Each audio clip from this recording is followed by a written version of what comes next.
Bonjour à toutes et à tous et bienvenue dans notre rendez-vous Le Savez-vous. Aujourd'hui, je souhaite partager avec vous quelques réflexions relatives aux notions de finalité et de comportement. Avec la publication de la dernière version de la norme ISO 9001, nous avons changé de paradigme en ce qui concerne le management de la qualité. Aujourd'hui, ce sont les valeurs prônées par les managers qui doivent générer des comportements positifs et orientés clients.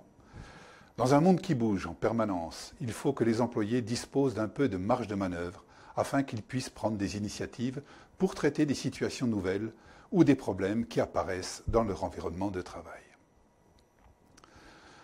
Mais comment s'y prendre pour que cette liberté, nécessaire dans ce contexte chaotique, ne soit pas utilisée de façon inappropriée ?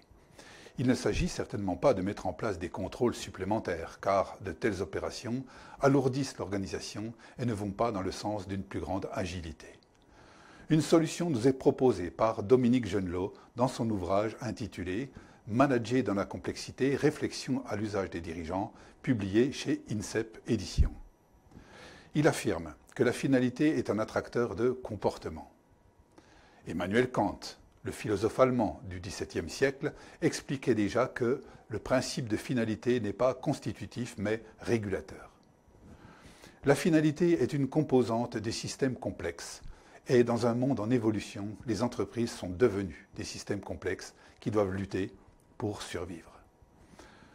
Jean-Louis Lemoigne, dans son ouvrage « La modélisation des systèmes complexes » publié en 1990 chez Duno, dépeint un système complexe comme quelque chose, n'importe quoi, qui poursuit des finalités, un projet, dans un environnement actif et évolutif, en exerçant une activité, en s'organisant, interaction, et en évoluant sans perdre son identité. C'est à partir d'une finalité qu'un système complexe apparaît, et c'est en fonction de cette finalité qu'il évoluera et survivra. Plus le système est complexe, et plus chaque composante doit s'auto-organiser à partir de valeurs culturelles fédératrices. Alors, comment formuler une finalité ? En termes de service au client, incluant des critères qualitatifs. La finalité doit servir à chacun d'entre nous à conformer nos attitudes pour la servir. En conséquence, celle-ci doit être formulée simplement et clairement. Elle doit être homogène. Deux exemples de finalité pour conclure ce message. Le premier, dans une entreprise urbaine de transport. Assurer le transport de personnes avec confort, sécurité et ponctualité. La seconde, dans une maison de retraite pour personnes dépendantes.